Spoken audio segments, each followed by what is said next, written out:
Hey there Switch Mania fans, this is Clarence and I'm excited to share with you the latest Nintendo Switch Eshop sale. Don't know which games to buy? Don't worry because we've got you covered. In this video, we'll be showcasing the must-get games on this sale. You won't want to miss out on these amazing deals. But before we get started, make sure to hit that subscribe button and turn on notifications so you don't miss any future videos about the latest gaming news and deals. So without further ado, let's dive into the best Nintendo Switch Eshop deals. To start up our list, Cozy Grove. Cozy Grove is a charming casual game inspired by Animal Crossing and Stardew Valley. The game revolves around caring for an island and its inhabitants while also constructing and maintaining your own home. Players complete tasks for ghosts, bringing the island back to life. The ghosts provide spirit logs which players use to fuel the campfire, which serve as the game's guide. The respect for players' time is Cozy Grove's main selling point. Daily tasks such as fishing and foraging take only 30 to 60 minutes to complete in the game. The game's graphics are stunning and the dialogue is charming and easy to enjoy. The island on the other hand is small and cluttered, making it difficult to find items. Some players may be put off by the lack of variety and the length of gameplay. Overall, Cozy Grove is worth a try. Next is Story of Seasons Pioneers of Olive Town. Story of Seasons Pioneers of Olive Town is a farming simulation game that tries to revive the franchise and beat Stardew Valley. The game has some issues though, such as slow processing units and lack of personality in the townsfolk, but these are offset by the heart events that offer a glimpse into the personal lives of the characters. The game features 12 skills to level up, such as cooking, communication, and mining, which makes progress steady and satisfying. The animal care, farming, fishing, and mining aspects of the game are engaging and rewarding. Players can customize their characters' outfits and hairstyles, but furniture and general house decoration are limited to a small area of the house. One of the biggest drawbacks of the game is the farming, which reduces the frame rate to around 5 frames per second. Overall, Pioneers of Olive Town is a decent addition to the franchise and offers a good experience for farming game enthusiasts. Next up is Story of Seasons Friends of Mineral Town. Story of Seasons Friends of Mineral Town is a re-release of the 2003 game of the same name, now remade to fit modern standards. It is a low-key and accessible farming simulation game, which is compelling and a must-play for fans of the genre. The game's story is quite straightforward, and the gameplay is relaxing and predictable. It focuses on the daily task of farming and interacting with the townsfolk, building relationships with them that lead to romance and marriage. The game has no long-term time limit, which makes it relaxing despite the pressure of stamina system that governs your character's ability to work. The game provides a gentle sort of pressure to keep you working and making progress. The characters are written in a satisfying but unremarkable style, and the game is set in a small town where you can enjoy your daily life on the farm. Overall, this game is highly recommended for fans of the genre and for those who want a break from fast-paced games. Next is Horizon Chase Turbo. Horizon Chase Turbo is a fantastic racing game that successfully captures the feeling of classic arcade racers. While Outrun is the obvious comparison, the game also draws inspiration from the Top Gear series of the SNES, with developer Aquarius even bringing back composer Barry Leach to create the soundtrack. The World Tour mode is the main offering and contains over 100 tracks spread across 12 regions, taking players from California to Hawaii while visiting other locations like Iceland, South Africa, China, and the UAE. Each track has its own personality and style, with plenty of replay value for players looking to achieve a perfect score. There is also a championship mode and the endurance mode, which offers a longer championship taking in either 12, 36, or all 109 races. The newly added playground mode includes regularly updated challenges to keep the interest of players. The game runs at a silky smooth 60 frames per second and the music by Barry Leach is sensational. While there is no online multiplayer, local multiplayer for up to 4 players is available, and the game handles it surprisingly well. Overall, Horizon Chase Turbo is enormously entertaining and a must-play for fans of classic arcade racers. Rune Factory 4 Special. Rune Factory 4 Special is a re-release of the 2013 3DS title that combines farming gameplay with traditional RPG elements for the Nintendo Switch. The game follows your character's arrival in Selphia and subsequent amnesia, which causes them to be mistaken for the town's expected prince or princess. The overarching narrative focuses on Ventus Tendo's will, the dragon who rules over Selphia. But the game's true strength lies in the town's diverse and friendly cast of characters. The open-ended experience gives players almost complete control over their daily tasks, with almost everything leveling up some obscure stat or skill. The farming gameplay is the main source of income, and as their connection to the town grows, players can diversify their crop and reap better rewards. Players can also explore dungeons and engage in combat, though the combat is fairly simple. Overall, Rune Factory 4 Special is a charming and engaging game that successfully combines farming and RPG elements. Next is No More Heroes. No More Heroes is an open-world hack-and-slash title that manages to rise above its often pedestrian gameplay with an overflowing reservoir of over-the-top action, fabulous aesthetics, endlessly enjoyable writing, and a lot of straight-up style. The protagonist, Travis Touchdown, is an assassin hoping to rise to the top of the United Assassins Association by eliminating its members one by one in ranked battles, organized by the mysterious fame fatal Sylvia. One of the most common ways to earn money is to take on part-time jobs that are uniformly boring, which is the whole point of the game's contrast. The contrast between the completely exhausting part-time jobs and the hyperkinetic, personality-rich boss battles you earn is truly amusing. No More Heroes has aged well in terms of narrative, combat, boss diversity and creativity, unlockable lucha moves, and purchasable upgrades. The driving sections, on the other hand, are excessively long. The game is not for everyone, but those who appreciate the game's grubby ethos will have a great time.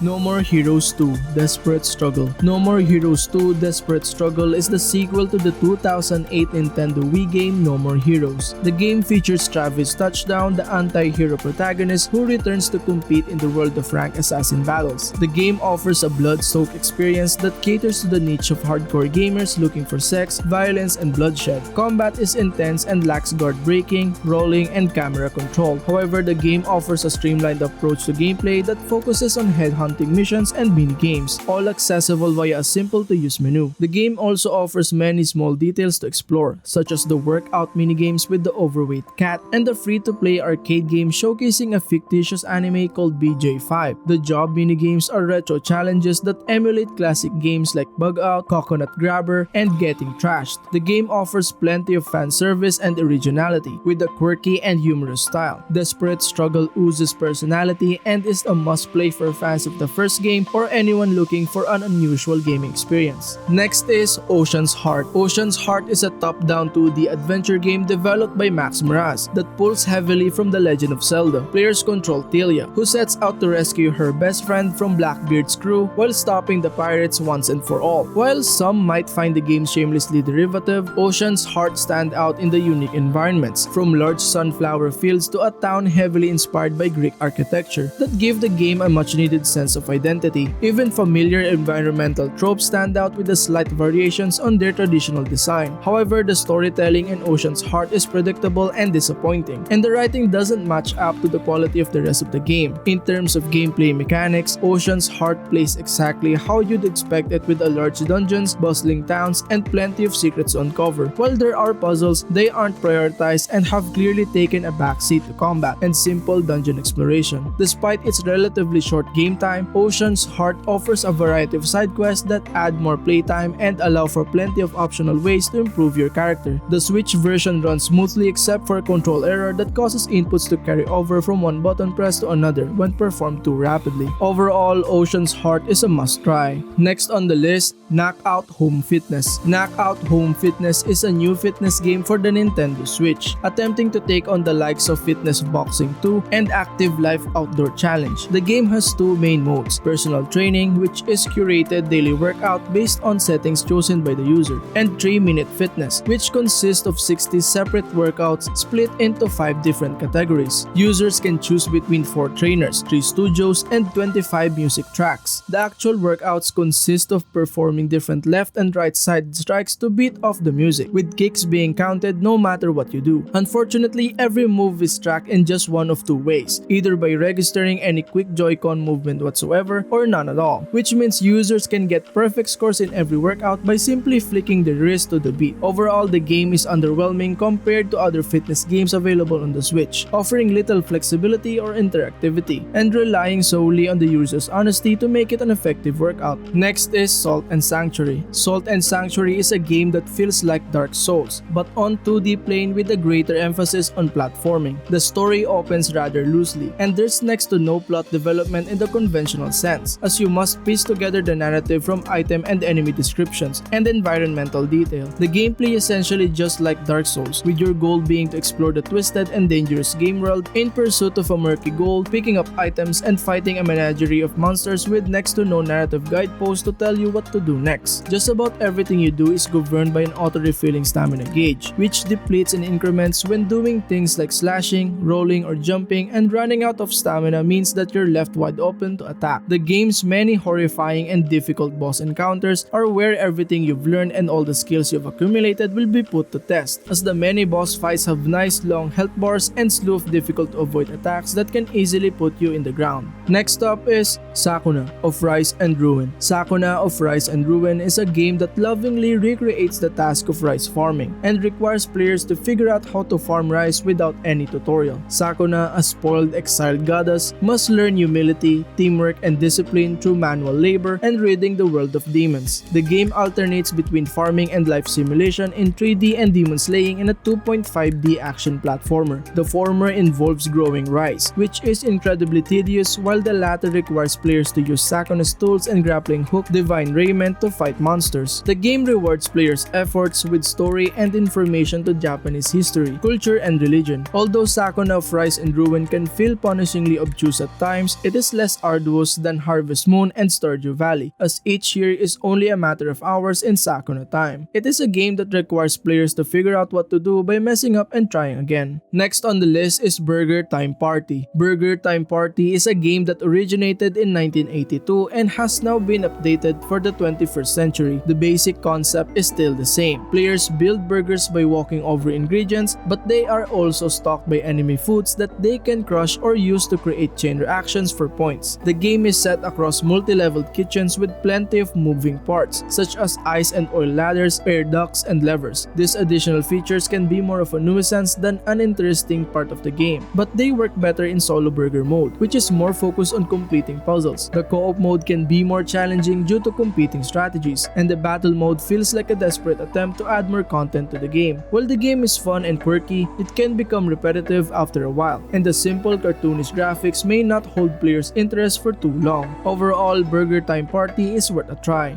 Next is DEADCRAFT. DEADCRAFT is an action and farming simulation game developed by Marvelous First Studio that takes place in a post-apocalyptic world where the Earth has been destroyed by a virus brought by meteors. The main character is Reed, a half-man, half-zombie who seeks revenge on Nebron, the overlord who has kidnapped his best friend, Jean. To survive, Reed must keep his hunger, thirst, and energy meters filled by eating rats and growing food. Additionally, he has a zombie meter that depletes every time he uses his zombie abilities, causing him to become more human. The game involves completing missions, crafting machines and weapons, and farming crops. Unfortunately, the mission structure becomes tedious quickly as it involves a lot of fetch quests. Resource gathering is also a challenge, as the resources needed to craft machines and weapons are scattered throughout the map and only restocked once per in-game week. The game's farming system is similar to other farming simulators, and the player can water crops with zombie blood to create zombie versions of the food that can be used to fill up the life meter and increase the zombie meter. Next up, Freedom Planet. Freedom Planet is an action platformer game heavily inspired by the classic 16-bit Sonic the Hedgehog games. While the story revolving around a MacGuffin called the Kingdom Stone is intriguing, it suffers from inconsistent voice acting and a focus that feels ill-fitting for the game's high-speed action. Players can choose to play in adventure mode, with cutscenes enabled, or classic modes, which stitches together the levels without breaks. Gameplay focuses on high-speed action and levels are laid out with unusual verticality, encouraging players to learn and understand the quickest routes through them. The game's replayability is boosted by each character having their own unique moveset and level, as well as the levels hiding special collectible cards. While the boss battles can be difficult, they are memorable set pieces. The game's presentation is excellent, emulating the visual style of 16-bit games while bringing it up to modern standards, and the soundtrack mixes retro sound elements with rock and roll. Overall, Freedom Planet establishes its own identity while paying homage to its inspiration inspirations. Next up is Amnesia Collection. Amnesia Collection, a horror game for the Nintendo Switch, is a 3-game package that contains The Dark Descent, its Justin DLC, and its sequel, A Machine for Pigs. While the original game is nearly a decade old, it remains one of the most unsettling franchises to play. The game's simple yet effective mechanics create a perpetual sense of vulnerability and a growing sense of dread. Players awaken in a spooky old castle, where creatures made of flesh and shadow relentlessly hunt them. There is no means to fight back, and the only way to survive is to hide, turn tail, and pray to escape with your life.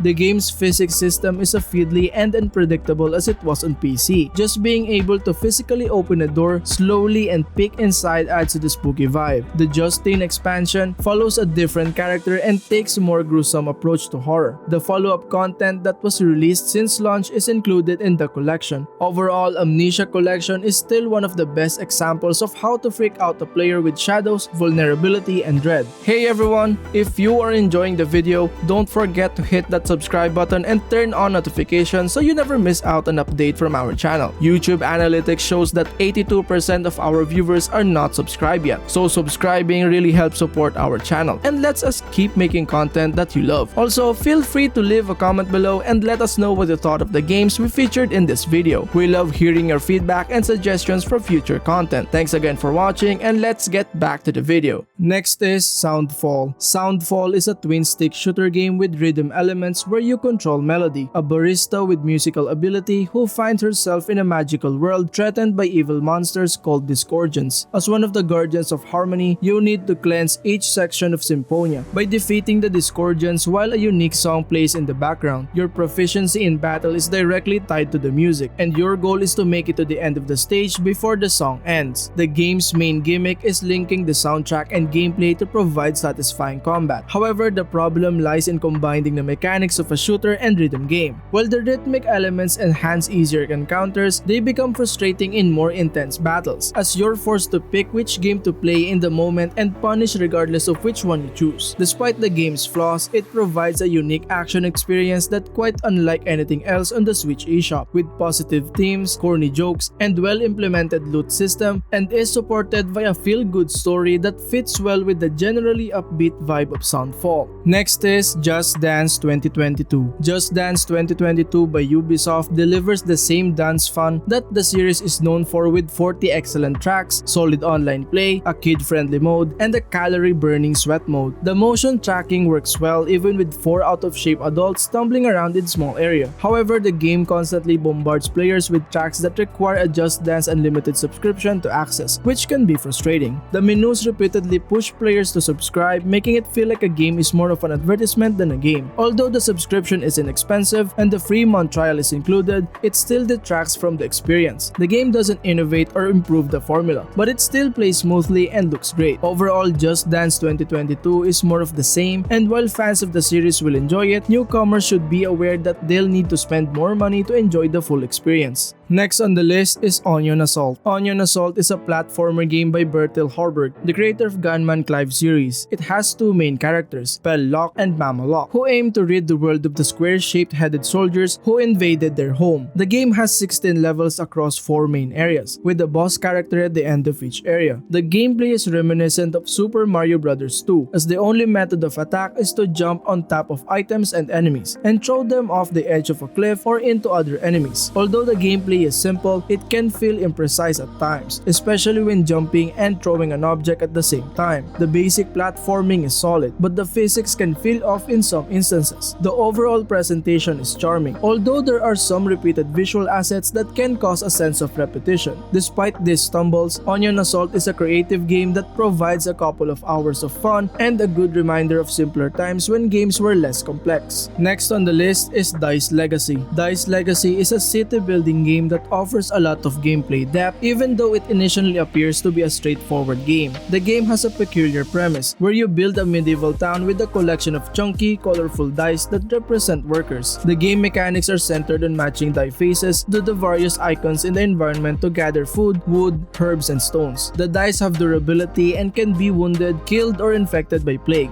In addition, the dice can be empowered and fused together to make them more effective. The game also features the need to engage in battle to survive survive against an aggressive rival settlement. The only way to win is to destroy the heart of their city to smithereens, which requires strategic thinking and planning. Despite the randomness of rolling, the tutorial is good and the game offers many features that players can choose to engage with or not. Dice Legacy is not for the faint of heart and can be a challenging game even on the easiest setting. However, it is an engaging game that will keep players coming back for more. Saints Row 4 Re-elected. Saints Row 4 Re-elected for Nintendo Switch offers a hilarious, satirical, and self-aware open-world game with an emphasis on fun rather than realism. From the outset, the game never takes itself too seriously, and the humorous writing and voice acting add to the sense of enjoyment. The game retains its original look, and the Switch port runs smoothly, despite occasional texture downgrades to free up processing power. The game includes all post-launch DLC, and players can also team up with a friend in co-op mode. The addition of superpowers to the gameplay and the ability to hack the simulation adds a new level of complexity, making the game feel more like Xbox exclusive Crackdown than a GTA clone. The only downsides are that the Joy-Cons are not well suited to shooters, and combat can be difficult until players unlock better weapon upgrades. Overall, Saints Row 4 Re-elected for Nintendo Switch is a highly entertaining and action-packed game that will appeal to those who enjoy open-world games with a sense of humor. Next is Metro 2033 Redux. Metro 2033 Redux is a survival horror game based on Dmitry Glukovsky's novel of the same name. Set in post-apocalyptic Moscow, it tells the story of Artyom, a ranger who sets out on a journey to seek help for his home station. The game combines stealth, survival horror, and action elements, with Artyom fighting mutant-infested tunnels, irradiated city squares, and post-apocalyptic Nazis. The Switch port of the game is impressive, with visuals almost identical to the PS4, Xbox One versions of the game and a stable frame rate of 30 FPS in both dock and handheld modes. The Redux edition features polished game mechanics, improved enemy AI, and streamlined gadget and gun selection. The game has an immersive environment with traps, irradiated sections, and the need to constantly monitor air filters, adding to the tension. The slow burn gameplay creates a compelling narrative, with loud action segments being the weakest parts of the game. The game's portrayal of life in post-apocalyptic Moscow is also excellent. Saints Row the Third, the full package. Saints Row the Third, the full package is a game that has been remastered for the Nintendo Switch. The game follows the continued rise of the fun-loving titular faction, the Third Street Saints. After a heist goes awry, the Saints find themselves forced to start again with nothing more than some purple clothes, a handful of guns, and a whole lot of bad intentions. The game is set in Steelport, an open-world environment with a lot of activities to complete and a lot of silliness to be had. The side activities are particularly enjoyable, with games like Insurance Fraud and Professor Genki's super ethical reality climax providing a lot of laughs. The gunplay can be a little unsatisfying, with hitboxes being intermittent at best, and there are still too many escort missions. However, the game rarely repeats itself, and some sins can be forgiven. The Nintendo Switch version of Saints Row the Third, the full package, looks and runs really well, and is a great addition to the Nintendo Switch's library. Next on the list, Metro Last Light Redux. Metro Last Light Redux is a sequel to the first-person survival horror game Metro 2033, set in a post-apocalyptic world where humans live in underground tunnels, struggling to survive after a nuclear war. The game has been updated with a big-budget set pieces, on-rail section, and traditional boss battles. However, it's the slow and methodical stealth gameplay introduced by the predecessor that works best. The story follows the struggles of Artyom, a Metro Ranger, as he is given an opportunity to correct the decisions he made in the first game. He's sent out to find and kill the last remaining Dark One, a task that becomes complicated pretty quickly. The gameplay remains familiar, with Artyom navigating enemy-infested subway systems and above-ground irradiated ruins. The game offers the choice to play in survival or Spartan mode, with survival mode being the preferred option. The combat system is best when the player has the freedom to explore areas at their own pace, using various gadgets and silenced guns to attract as little attention as possible. The game's atmosphere, large environments, and detailed animations are impressive, creating a sense of tension as the player goes about their work. Overall, Metro Last Light Redux is a beautifully realized creation packed full of mysterious, creature-filled tunnels and metro stations that are home to pockets of human survivors. Next is Steel Assault. Steel Assault is a fast-paced, challenging platformer with a retro 16-bit aesthetic. You play as Taro Takahashi, a badass hero armed with an electric whip, who must fight his way through hordes of enemies and tricky platforming sections. The gameplay is reminiscent of classic Castlevania games, with more fluid movement and a unique zipline mechanic that adds an extra dimension to the platforming. The game is short, with each level lasting only 2 to 3 minutes, but it's also extremely difficult, requiring multiple attempts to clear each level. The challenge level is not for the faint of heart, but the game's well-executed mechanics and high-energy soundtrack make it a worthwhile experience for those who enjoy a good challenge. Visually, Steel Assault is stunning with convincing CRT filters and lots of detail and activity on the screen. The game's high-energy chiptune and metal soundtrack is perfect for the fast-paced action. Overall, Steel Assault is a well-executed, intense, and fun game that is recommended for fans of classic arcade games who enjoy a good challenge. Next up is Let's Sing Queen. Let's Sing Queen is a karaoke game featuring 30 tracks from the iconic British band. The game offers a variety of modes catering to both solo and multiplayer singing action. Players can sing along to classics such as We Will Rock You, Don't Stop Me Now, and Radio Gaga, as well as lesser known hits like Bicycle Race and The Kind of Magic. The game features the classic mode, allowing up to 4 players to sing along with original music videos of each track. Other modes including Fit mode for duet performances, Let's Party mode for team-based action, and World Contest for online leaderboard battles. Players can use USB microphones or a mobile phone app for singing, and there's a calibration tool for those who need it. While the game has some legacy issues, it's a slick, easy-to-use game that's great for parties. Red Faction Guerrilla Re-Mars-tered. Red Faction Guerrilla Re-Mars-tered is a third-person open-world shooter on the Nintendo Switch. Although the game is not much more than a generic third-person shooter without the destruction physics that it's known for, it's still worth playing for its unscripted destruction that elevates every mission and side activity, as every building or structure can be blown or smashed to bits. The story involves a rebellion of Martian freedom fighters, and though the environment design is somewhat disappointing, the graphical improvements over the 2009 original are noticeable, and there are additional DLC content including a prequel, Demons of the Badlands, and support for both local and online asymmetrical multiplayer. Gyro controls are also available, making aiming much better in handheld mode. The game is repetitive, but the Destruction Master side missions are the best, as they allow players to destroy one or more structures in a time limit with a certain weapon, requiring them to find the building's weakness and figuring out how best to disintegrate it. Overall, Red Faction Guerrilla Re-Mars-tered on Switch is fun for those who want to experience some creative and chaotic destruction. Next is Road 96. Road 96 is a narrative-based adventure game that combines a Telltale game-style approach to choice and consequences with procedurally generated repeat runs of a roguelike. The game is set in the 1990s in a fictional country called Petria, which is divided politically. The player takes on the role of an anonymous member of the disenfranchised youth, attempting to cross the border to escape the country. The journey takes up to an hour, with various stops along the way that offer minigames and side activities. The game is successful because of the appeal of the recurring cast of central characters that the player meets on their way to the border. The choices made by the player influence the outcome of the game, with different outcomes available depending on the actions taken. The game has light strategy elements, such as managing health and cash reserves, and power-ups that persist between runs. The game's main flaw is the occasional inconsistencies between story runs and the reuse of character models. Despite this, Road 96 is a captivating journey through a fictional country that is both entertaining and memorable. Next is Windjammers. Windjammers is a game that originally launched in the 90s and has now been re-released on the Nintendo Switch. The game is a 2-player Neo Geo title that involves throwing a frisbee or flying power disc against your opponent to score points. The gameplay is similar to Pong, with the objective being to trick your opponent into letting the frisbee fly past them. However, Windjammers has added a one-on-one fighting game DNA to the formula, with players able to perform input motions to add swerves to their throws or even pull off flashy special moves with hard-to-predict flight patterns. The re-release includes some upgrades, such as display filters, screen ratio options, and tutorials for newcomers. The biggest upgrade is the addition of online multiplayer, allowing players to compete against each other and access leaderboards. The game's controls are tight and responsive, and the graphics have stood the test of time. The game's biggest drawback is the lack of single-player content, but it excels in 2-player action. Overall, Windjammers remains a pinnacle of the Versus experience and is a must-play for fans of retro arcade games. Next up, Pang Adventures. Pang Adventures, the latest iteration of the classic action puzzle game has made its debut on the Nintendo Switch. Developed by French studio